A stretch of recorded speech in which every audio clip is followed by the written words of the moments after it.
کہ لوگ اس بات کو سمجھنے سے عاری ہیں کہ عید میلاد النبی صلی اللہ تعالیٰ علیہ وسلم تو امت اس بات کے شکر کے طور پہ مناتی ہے کہ اللہ نے ہمیں اپنے نبی کا غلام بنایا۔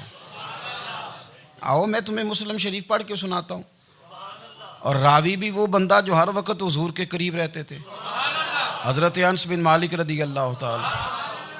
آپ فرماتے ہیں مجھے وہ دن بھولتا ہی نہیں، میں بھلا سکتا ہی نہیں جس دن میرے نبی پاک مکے سے ہجرت کر کے مدینہ طیبہ تشریف لائے۔ حضور اس دن کیا ہوا تھا؟ تو حضرت انس بن مالک فرماتے ہیں ساری بیبیاں چھتوں پہ چڑھ گئیں، ساری عورتیں اپنے اپنے کام میں مصروف ہوتی ہیں، کوئی کسی وجہ سے چھت پہ چڑھ جائے تو چڑھ جائے، ساری کٹھی تب بھی چڑھتی ہیں جب گلی میں کچھ اور ہو، جب کوئی انوکھی بات۔ ساری بیبیاں چھتوں پہ چڑھ گئیں، بچے درختوں کے ساتھ چمٹ گئے، اور فرماتے ہیں کہ 70 کے قریب لوگ حضور کی سواری کے آگے تھے اور باقی سینکڑوں کی تعداد سے سواری کے پیچھے تھے، اور فرماتے ہیں یہ الگ منظر تھا۔ اور یہ مسلم شریف میں نعرہ موجود ہے، مسلم شریف میں، یہ صحیح مسلم میں موجود ہے کہ جب حضور مدینے آ رہے تھے تو مدینے والے نعرہ لگاتے تھے یا محمدہ یا رسول اللہ، اور چلتے ہوئے لگا رہے تھے یا محمدہ یا رسول اللہ کا وہ نعرہ لگا رہے تھے۔ اور پھر حضرت انس بن مالک فرماتے ہیں یہ دو منظر یہ تھے، ایک تیسرا منظر بھی تھا۔ مدینہ شریف کے اندر کچھ قبیلے تھے، آج بھی ایسا ہونا نہیں چاہیے، یہ اسلام نہ صرف اس کو ناپسند کرتا ہے بلکہ اس کی تردید کرتا ہے۔ چھوٹی برادری بڑی برادری آج بھی تقسیم ہے، نہیں ہونی چاہیے۔ عرب کے اندر بھی تقسیم تھی، کچھ قبیلوں کو چھوٹا جانتے تھے، کچھ کو بڑا جانتے تھے۔ ایک قبیلہ تھا بڑا قبیلہ، بنو نجار کا، چودھریوں کا قبیلہ، سیٹھوں نوابوں کا قبیلہ، بڑے لوگوں کا قبیلہ۔ اس قبیلے کی بیٹیاں ایک کونے میں دف لے کے بیٹھ گئیں۔ نبی پاک صلی اللہ تعالیٰ علیہ وآلہ وسلم کے غلاموں بات کو سمجھیں۔ ایک منظر یہ کہ عورتیں چھتوں پہ، آج ہم منع کریں گے کیونکہ یہ پردے کی آیتیں نازل ہونے سے پہلے کی بات ہے، اب آیتیں آ گئیں، اب ہم یہ اجازت نہیں دیتے۔ عورتیں چھتوں پہ چڑھ گئیں، مرد گلیوں میں نعرے لگانے لگے، اور بنو نجار قبیلے کی بیٹیاں چھوٹی بچیاں وہ ایک کونے میں دف لے کے بیٹھ گئیں اور وہ پڑھنے لگیں طلع البدر علینا۔ اب تو میلاد غریبوں میں رہ گیا ہے، ہمارے یہاں فیشن ہو گیا ہے، جب حالات خراب ہوتے ہیں تو لوگ برکت کے لیے میلاد کراتے ہیں، اور جب امیر ہو جاتے ہیں پھر انہیں میلاد کے جائز ہونے کی دلیل ہی کوئی نہیں ملتی، پھر وہ یہ فیشن ہے۔ بندہ تھوڑا سا پڑھ جائے نا دو چار چیزیں تو ہر چیز کو غلط کہنا اس کی طبیعت ہوتی، پھر یہ فیشن ہے کہ میری سوسائٹی نہیں ہو گئی، کتابیں نہیں ہو گئیں، فرنیچر نیا ہو گیا، دوست نئے ہو گئے تو مذہب وہی پرانا۔ اوئے ہوئے کوئی ترقی کرنی چاہیے، پھر وہ ترقی کرتے ہیں بیچارے، اور جن کی پیچھے 10 نسلیں اور 50 نسلیں میلاد مناتی آنے کو تو نہیں دلیل کوئی نہیں ملی، سبحان اللہ۔ جن کی دادی وضو کر کے کھیر پکاتی تھی 11ویں کی، جب امیر ہو جاتے ہیں تو انہیں 11ویں پکانے کی دلیل ہی نہیں ملتی۔ اب آپ امیر ہو گئے میرے بھائی، آپ کا فیشن ہے، یہ طبیعت کا حصہ ہے۔ آپ چاہتے ہیں کہ میں وہ کام کروں جو درویش لوگ سادے لوگ نہیں کرتے، تم اپنے معاملات کو بچانے کے لیے نعرے لگاؤ تو تمہارے پاس ساری دلیلیں ہیں، لیکن یہ تمہارا نصیبہ ہے کہ تم جھوٹوں کے نعرے لگاتے ہو، لیکن یہ غریبوں کا نصیبہ ہے کہ میلاد والے رسول کا نعرہ لگاتے، یہ غریب کا حصہ ہے۔ لیکن وہ بنو نجار کی بچیاں غریب نہیں امیر گھرانے سے تھیں، انہوں نے جو بات کی اس کو حفیظ جلندری نے لکھا۔ مرحوم کہنے لگے کہ وہ ننھی بچیاں، چھوٹی بچیاں تھیں، کہتے وہ ننھی بچیاں وہاں بیٹھ کر دف بجاتی تھیں اور رسول پاک کی جانب اشارے کر کے گاتی تھیں، اور لوگوں سے کہتی تھیں کہ یہ کو ہمارا پیشہ نہیں دف بجانا، ہم تو چودھریوں کی بیٹیاں ہیں، ہم تو بڑے خاندان سے ہیں۔ وہ ننھی بچیاں جو بیٹھ کر وہاں دف بجاتی تھیں، رسول پاک کی جانب اشارے کر کے گاتی تھیں اور کہتی تھی ہم ہیں بچیاں نجار کے عالی گھرانے کی، خوشی ہے آمنہ کے لال کے تشریف لانے، ہمیں بڑی خوشی ہے آمنہ کے لال کے، خوشی ہے آمنہ کے لال کے، خوشی ہے آمنہ کے لال کے، ہمیں خوشی ہے آمنہ کے لال کے تشریف، خوشی ہے بس آمنہ کے لال کے تشریف۔ نبی پاک صلی اللہ تعالیٰ علیہ وآلہ وسلم سے امت کا جذباتی رشتہ ہے، یہ پہلے دن سے ہی ابو جہل کب منع کرتا تھا کسی مسلمان کو کہ خانہ کعبہ میں نماز نہ پڑھو، کہتا پڑھو. حضرت صہیب ابن سنان رومی سے اس نے کہا کہ آپ اپنے طریقے کے مطابق، مسلمانوں کے طریقے کے مطابق کعبے کے اندر نماز پڑھیں، جو مرضی کریں. روکتے تو وہ نبی پاک کے قریب جانے سے تھے. وہ منڈیوں میں بیٹھ جاتے تھے، حضور کے قریب نہ جانا، حضور کے قریب نہ جانا، حضور کے قریب نہ جانا. میری بات کو آپ سمجھے اور ہمیشہ یاد رکھیں، امت کا نبی پاک سے جذباتی رشتہ، جذباتی، یہ جو رسول اللہ کی امت ہے یہ گناہ گار ہو سکتی ہے پر اپنے نبی کی غدار نہیں ہوتی. میں آپ کو صحیح کہہ رہا ہوں. میرے کلین شیو نوجوان کے کان میں آپ جا کے کہیں نبی پاک، چاہے اس نے نماز نہ پڑھی ہو، چاہے اس نے داڑھی نہ رکھی ہو، آپ حضور کا نام لیں، اس کے رونگٹے کھڑے ہو جاتے ہیں. اس کی طبیعت، اس کا دل دھک دھک کرتا ہے، اس کی ایک ایک روح سے محمد محمد کی آوازیں نکلتی. یہ فیض ہے رسول پاک کا اور یہ کرم ہے اللہ کا اس امت کے ساتھ. امیر ملت پیر جماعت علی شاہ صاحب محدث علی پوری فرماتے ہیں ایک جگہ ہندوؤں کا جلسہ تھا، ہندو پنڈت تقریر کر رہا تھا، اس نے نبی پاک صلی اللہ علیہ وسلم کی شان میں معاذ اللہ کو بے ادبی کر دی. مسلمان تھے ہی نہیں، ایک مسلمان تھا، وہ ملنگ نہیں ہوتے دوری ڈنڈے والے، اس کے پر رنگین ڈنڈا تھا، وہ کہیں دور بیٹھا تھا. تو اس نے سن لی، اسپیکر چل رہا تھا، تو وہ ڈنڈا لے کے تو سٹیج پہ چڑھ آیا. وہ کہتا ہے میں نے پنڈت کے سر میں مارا ایک ہی ہے پر مارا ذرا صحیح کر کے.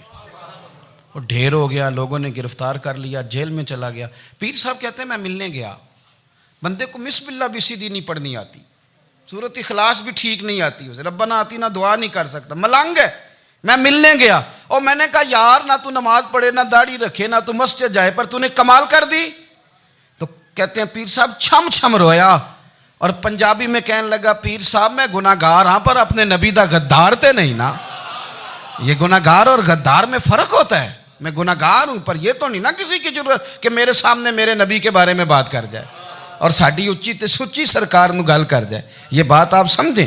دشمن احمد پہ شدت کیجئے، ملحدوں سے کیا مروت کیجئے، شرک ٹھہرے جس میں تعظیم رسول، اس برے مذہب پہ لعنت کیجئے، اور مثل فارض زلزلے ہوں نجد میں ذکر آیات ولادت کیجئے اور یا رسول اللہ کی کثرت کیجئے. نبی پاک کا پیار امت کے لیے سرمایہ حیات ہے. رسول پاک کے ساتھ امت کا والہانہ رشتہ ہے. نبی پاک کے ساتھ والے حضرت خبیب کو گرفتار کر لیا مکے والوں نے. اس وقت غربت تھی اسلام پر. مکے میں سارے لوگ اکٹھے ہو گئے اور چوک میں پھانسی دینے لگے حضرت خبیب کو. کہنا آسان ہے، کرنا بڑا مشکل ہے. بندہ جیل میں الجھ جائے تو میں نے بڑے بڑے سیانے لوگ معافیاں مانگتے دیکھے، بڑے بڑے لوگ کہتے دیکھے ہیں کہ یہ کام بڑا. قید تنہائی بذات خود ایک مصیبت ہے. آپ کو اکیلا رہنا پڑ جائے نا، یہ لاک ڈاؤن ہوا ہے تو لوگ نفسیاتی مریض بن گئے. اکیلے رہنا، تنہا رہنا کوئی چھوٹا کام ہے. حضرت خبیب اکیلے اور مکے کا دور اور چاروں جانب کافر، اور چوک میں جب پھانسی پہ لٹکایا جانے لگا تو ابو سفیان بولے اور بول کے کہنے لگے یار بندہ کوئی کام کر کے بڑا پچھتاتا بھی ہے کہ یار نتیجہ کیا نکلا. تو معاذ اللہ آپ کا بھی نتیجہ تو پھانسی ہے، تو آپ کا کیا خیال ہے؟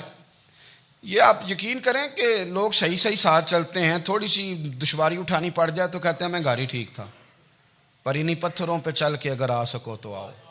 میرے گھر کے راستے میں کوئی کہکشاں نہیں ہے. لوگ نا میٹھا میٹھا کھانا چاہتے ہیں، تھوڑا کڑوا آ جائے تو مصیبت بن جاتی. کہتے ہیں سارے ہی فلانے سے پیار کریں گے تو میں کروں گا، سارے مخالفت بھی کریں گے تو ہم انشاءاللہ پیار ہی کریں گے. یہ کیا بات ہوئی کہ ہم زمانے کا رنگ دیکھ کے چلیں گے؟ اب بعض لوگ پچھتا رہے ہوتے ہیں. حضرت خبیب سے کہا، ابو سفیان نے ابھی کلمہ نہیں پڑھتے تھے، کہنے لگے تو اس وقت پھانسی پہ لٹک رہا ہے اور تیرے نبی مدینے میں اور آرام میں، اور ان کے صحابہ آرام میں، اہل بیت گھر میں. تیرے ذہن میں اگر اس وقت یہ بات ہو کہ اس وقت تیری جگہ پہ وہ ہوتے معاذ اللہ، تو پھر کیا ہوتا؟ مجمع غیروں کا، علاقہ غیروں کا. یہ ٹائم آیا تھا اب نعرہ رسالت لگانے کا. اب ٹائم آیا حضرت خبیب نے نعرہ رسالت لگانا ہے، پر لگانا کس طرح ہے کہ کافر یاد رکھیں. حضرت خبیب سے کہنے لگے اگر تیری جگہ حضور ہوتے تو پھر تیرا کیا خیال ہے معاذ اللہ؟ تو حضرت خبیب کہنے لگے تم ابھی بھی نہیں سمجھے. ٹھیک ہے میں مکے میں اکیلا ہوں، سارے لوگ مدینے میں ہیں، پر میں پچھتا نہیں رہا، میں تو فخر کر رہا ہوں. میں فخر کر رہا ہوں اس لیے کہ چوری کر کے جان نہیں دے رہا, مدینے والے کی عزت پہ جان دے رہا ہوں.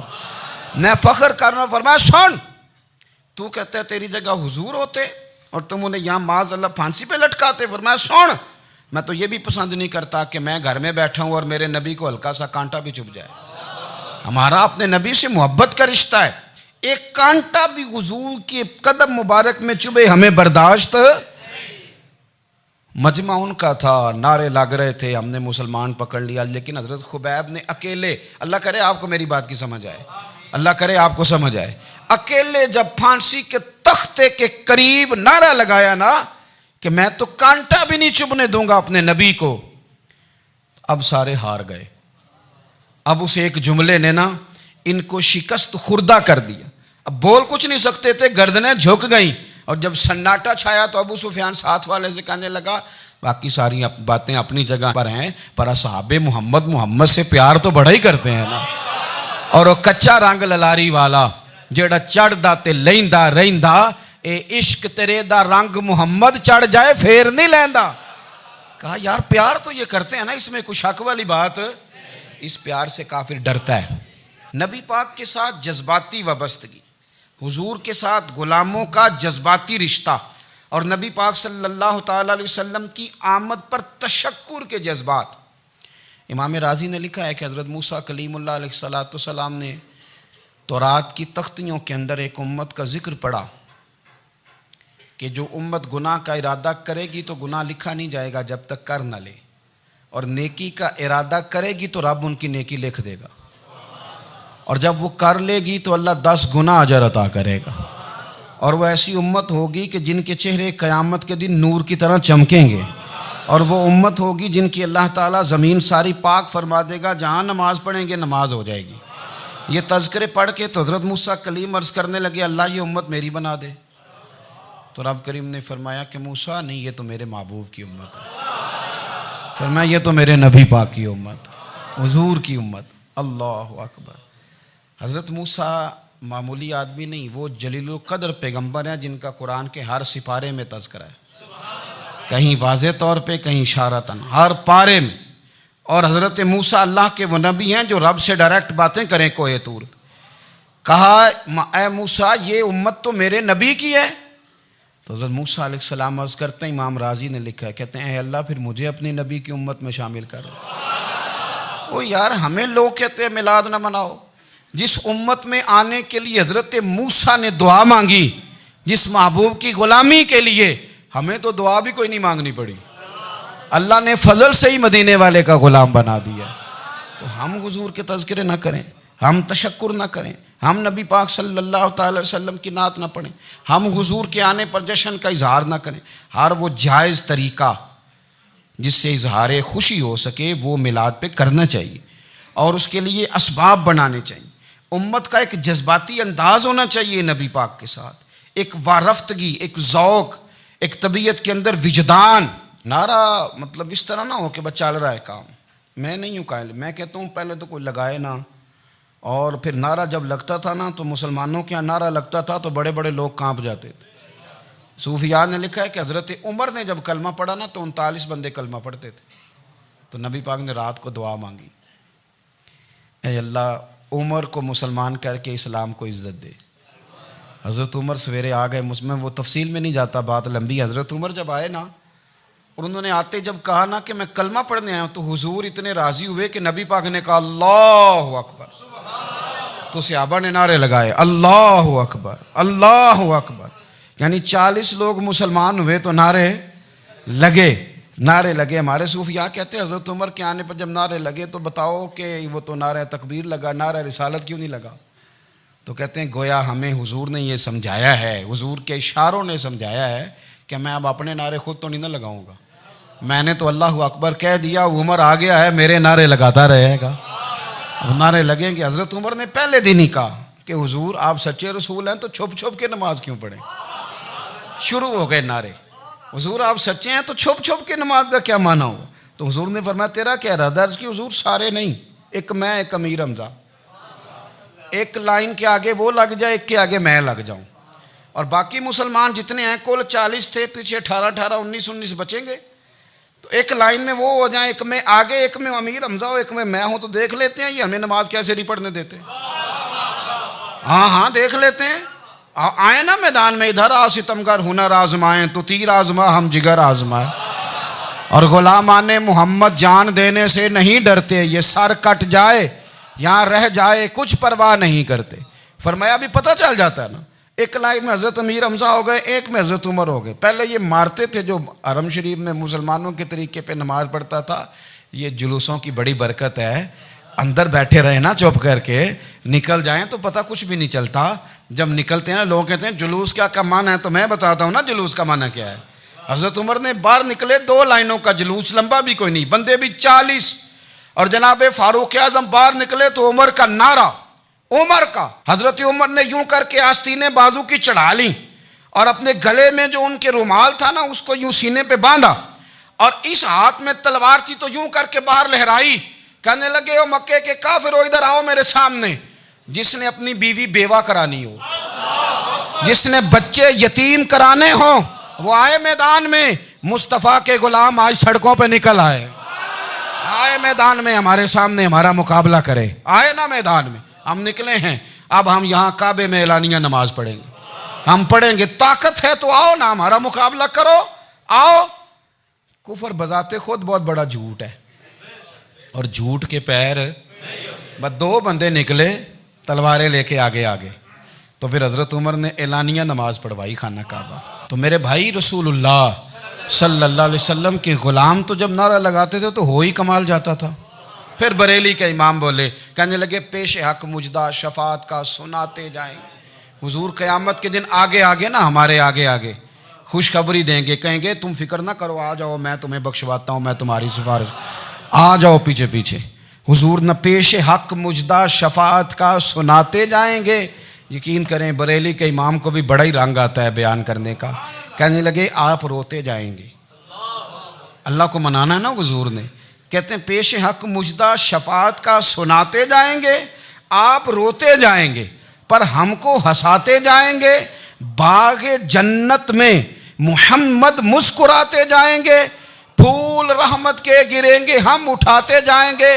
اور حشر میں ہوگا ہمارا داخلہ اس شان سے، ہم یا رسول اللہ کا نعرہ لگاتے جائیں. ہم یا رسول اللہ کا نعرہ. امام راضی کہتے ہیں حضور نے ایک رکا پکڑا چھوٹا سا، ایک بندے کو لوگ دوزخ میں لے کے جا رہے ہیں. اچھا مجھے ایک بات بتاؤ، فیصلہ پہلے ہو گیا ہے، اللہ کے سامنے ہوا ہے، اور فیصلہ ہو گیا اور طے ہو گیا کہ دوزخ میں جانا ہے. وہ قریب پہنچ گئے دوزخ کے، تو حضور نے دیکھ لیا. اور بتایا کس نے؟ حضرت آدم نے. حضرت آدم کہنے لگے حضور وہ آپ کے غلام کو دوزخ میں لے جا رہے ہیں. نبی پاک آگے گئے، کیا پڑھتے ہیں ہمارے بھائی؟ حضور نے مجھے ان سے چھڑا کے چھوڑ دیا. نبی پاک صلی اللہ علیہ وسلم آگے گئے، فرمایا ادھر آؤ، کہاں لے کے جا رہے ہو؟ اللہ کے سامنے فیصلہ ہوا ہے نا، فرشتوں نے کیا ہے نا. فرشتے کو کسی سے بددیانتی تو نہیں نہ کرتے، فرشتوں نے جو کیا ٹھیک کیا ہے نا. کیوں لے کے جا رہے ہو؟ سونے گناہ زیادہ ہیں، نیکیاں تھوڑی ہیں. فرمایا میرے سامنے تو لو. کسی فرشتے نے نہیں کہا کہ سونے معاذ اللہ ہم کو بے ایمان ہے، ہماری کوئی اس سے زد چل ساڈا کوئی بننا سان جائے دے نال. بھائی میرا مطلب ہے صحیح تولا ہے، فیصلہ ہے. فرمایا دوبارہ تولو. گویا رب بھی فرماتا ہے جیسے میرا محبوب کہتا ہے ویسے ہی کر. اور کوئی نہیں دوبارہ تول لو، کوئی حرج نہیں، تولو نا دوبارہ. فرشتے دوبارہ آئیں گے، انہوں نے دوبارہ تولا. ایک پلڑے میں نیکیاں، ایک پلڑے میں گناہ. اب وہ گناہ پھر زیادہ نکلے تو نبی پاک نے نا جیب سے اتنا سا روکا نکالا. روکے کا بھی کوئی وزن ہوتا ہے، وہ حضور نے نیکیوں کے پلڑے میں رکھ دیا. نیکیاں بڑھ گئیں، فرشتے بھی چپ کر گئے. چلو بھائی جنت میں. میری طرح کا تھا نا پتہ سارا سردار نو کیتی ہے، پتہ تو تھا نا اسے من آنم کے من دانم. تو سیدھا حضور کے قدموں سے جا لگا. کہنے لگا سونیا میں تو ساری زندگی گناہ کرتا رہا، یہ کون سی نیکی ہے؟ تو حضور فرمانے لگے چپ کر، جنت کا دروازہ کھول گیا، تو جا جنت میں. حضور رکے میں کیا ہے؟ فرمایا تو نے ایک دن درود و سلام نہیں پڑھا تھا؟ میں نے تیرا سنبھال کے رکھا ہوا تیرا درود شریف، وہ نعرے رسالت بھی تو نے لگائے تھے، وہ تو کھل کے میرے تذکرے میں نے تیرا سنبھال لیا. دوزخ میں میں تو کیا میرا سایہ نہ جائے، کیونکہ رسول پاک سے دیکھا نہ جائے. میرے رسول پاک. اور میری بات سنو، میں بھی آپ کو کھانا نہیں کھلاتا، لنگر میرے سنگی کھلاتے ہیں، میرے دوست آپ کو کھانا پیش کرتے ہیں. ہر جگہ آپ جاتے ہیں تو وہاں کچھ لوگوں کی ڈیوٹی ہوتی ہے. لیکن ترمذی شریف 66 کی حدیث ہے. حضرت انس نے پوچھا تھا حضور قیامت میں کہاں ملیں گے؟ فرمایا حوض کوثر پہ. حضور وہاں انس پانی پلائیں گے کہ بلال پلائیں گے کہ سہیب پلائیں گے؟ فرمایا نہیں، امت پیاسی آئے گی تو میں اپنے دست مبارک سے پانی پلاؤں. حضور وہاں نہ ملے تو فرمایا پل صراط پہ آنا، امت گزرے گی تو میں رب سلم کی دعائیں کروں گا. تو اعلیٰ حضرت فرماتے ہیں جب حضور دعا کر رہے ہیں تو ڈرنے کی ضرورت کیا ہے؟ خدا کی رضا چاہتے ہیں دو عالم، خدا چاہتا ہے رضائے محمد، رضا اب پل سے وجد کرتے گزری کہ ہے رب سلم دعائے محمد صلی اللہ ہو. تو حضور وہاں ملاقات نہ ہوئی تو پھر اس حدیث کو بھی یہ حدیث مضبوط کر دے گی. حضور فرمانے لگے پھر میزان عمل پہ آ جانا، امت کے عمل تول رہے ہوں گے اور میں کامیابی کی دعائیں مانگ رہا ہوں گا. تو جس کے لیے حضور دعا مانگیں گے ناکام ہوگا، ناکام ہوگا. اپنے بچوں کو حضور کی محبت سکھائیں، نبی پاک صلی اللہ علیہ وسلم کی غلامی کریں. آپ کا رشتہ نبی پاک کے ساتھ مضبوط ہونا چاہیے، آپ کے تعلقات حضور کے ساتھ مضبوط ہونے چاہیے. اور آپ نے دائیں بائیں نہیں دیکھنا کہ پراپوگنڈا کیا ہے، لوگ کیا کہہ رہے ہیں. لوگوں کو دیکھ کے جو لوگ رستہ بناتے ہیں وہ پیچھے رہ جاتے ہیں. آپ نے یہ دیکھنا ہے کہ میرا حضور سے نسبت کا تعلق مضبوط ہے. کوئی کدھر جا رہا ہے اس سے ہمیں کوئی تعلق. اس وقت عالمی حالات کیا ہیں، قومی حالات کیا ہیں، معاشی حالات کیا ہیں، جرنلسٹ کیا کہہ رہے ہیں فلانے کے، ہمیں اس سے غرض نہیں ہے. ہمیں تو اتنا پتہ ہے کہ ہم نے اپنے نبی کو راضی کرنا ہے. تو اس لیے خوبصورت محافل کا ذکر کریں، خوبصورت درود شریف پڑھیں.